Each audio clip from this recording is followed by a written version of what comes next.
Hi friends, Knife Detector here, and guess what? As you know, lately I've been on a buck knife kick, and I have just been going back to my roots and just picking up some buck knives.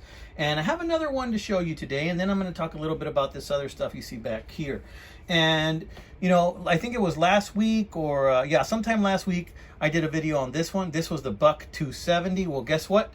Today I'm going to do a video on the buck 271. Now these knives right here, they do run a pretty penny. Usually these cost around 80 bucks. So it was, to my extreme surprise, when I saw this knife for like 35 bucks. I think I ended up getting this knife for like 28 bucks on eBay. Okay, I love this knife. It's got this cherry rosewood handle right here.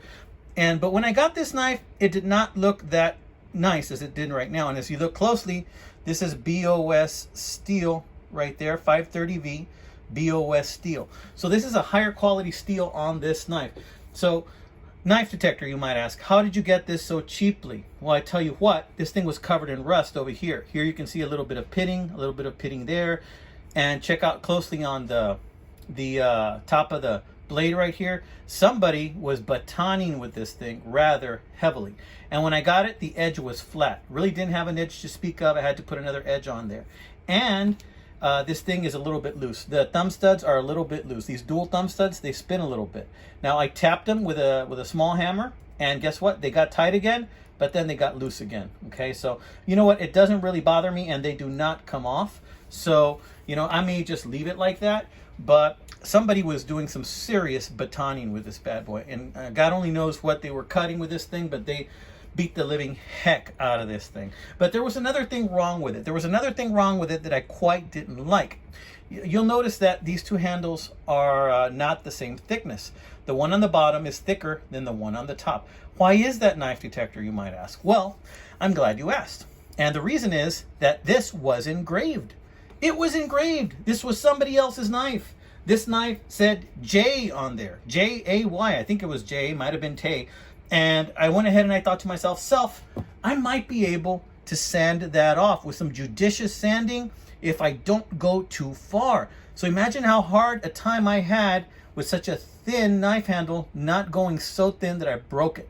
And then when I screwed it on, that it didn't break.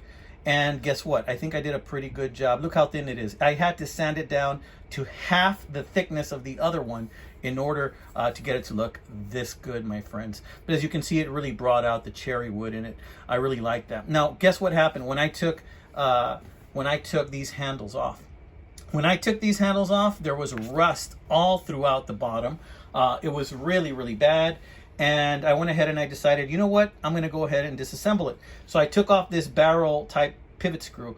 I took it off, and then I took off the blade. I took off the handles, or the covers in this case.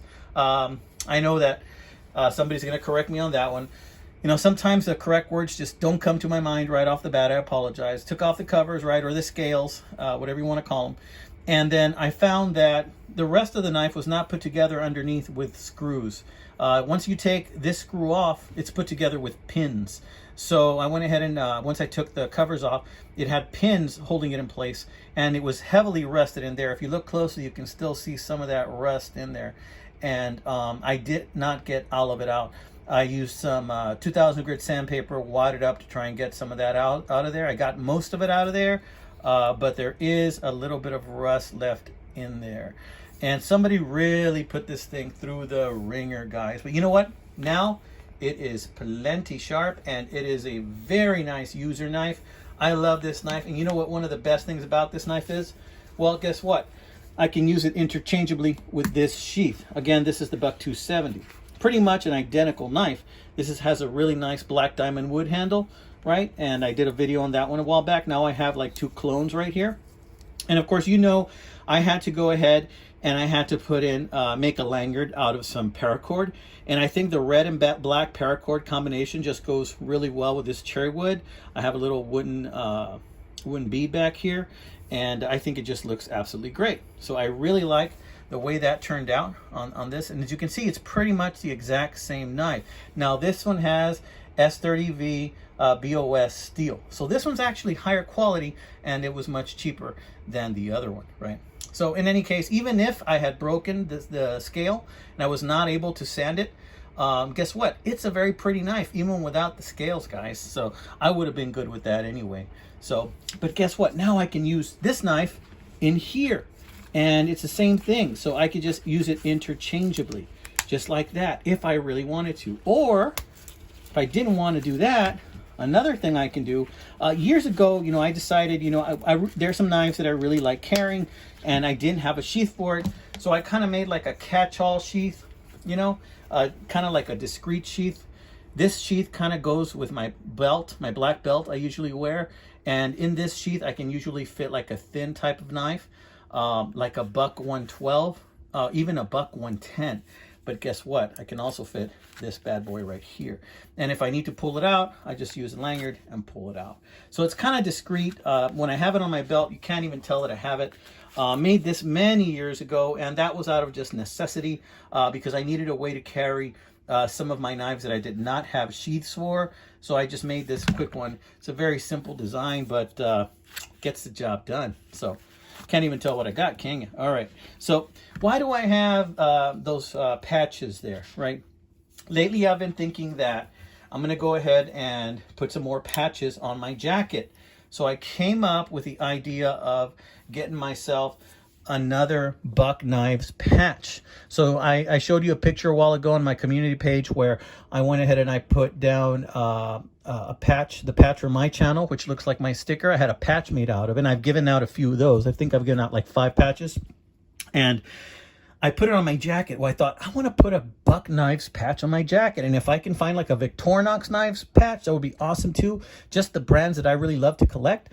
And I've been looking for a Victorinox knife patch. Couldn't find it. But I found this tiny little guy. Look at how cute that is. It says Knife Skills. If only it was like 5 times bigger, right? I think this might have been a Girl Scout patch, I think. I don't know, but it's really cute, and that's going to find its way onto my jacket as well. So I wanted to show you those patches. Later on, after I have them put on, of course, I'm going to show them to you guys just so you can see what they look like. Another couple of things. I am less than 100 subscribers away from reaching the 2,500 mark, so thank you so much to all my new subscribers. As you know, every 500 subscribers, I plan on doing a giveaway. So, you know, stay tuned. Stay tuned to all my videos. I want to thank you so much for watching. You know, I think that the turn that my channel is taking is going to be geared towards, you know, knives that I find that really intrigue me. I generally don't like to go with trends. Sometimes I go with knives that I saw years ago and I never got a chance to buy, you know. Coming up, you know, I might have a video on a Meyer Co. Blackie Collins knife. Those of you that know what that is and who that is, you know, I may have one of those coming up. I may also have a video up on a Frost split back Whittler. Just a real cheap but good knife that's reliable. Of course, I have like 4 or 5 more Victorinox knife videos coming up. I have another Sunfish video coming up. You know, I have some videos coming up to show you guys. And the thing about my channel is, you know, I want to make it a little bit eclectic because I know in my channel, I'm going to have something for everyone. And I want my videos to be kind of like a library of knives. Sometimes even a historical museum of knives for those of you guys who might see something that you've never seen before, but that once existed and it made a lot of people happy. So if you want to go in there and you want to hunt for something, you might want to start with my channel. Go through my playlists. Check out some of those old knives from the 80s, 60s, 70s, 90s, even older sometimes. You might see something that you want to go after. All right, my friends, this has been another one from the Knife Detector. You are watching this on a Friday, and you know what that means. Carpe diem, my friends. The weekend is the time to get out there and go knife detecting. Take care, amigos. God bless.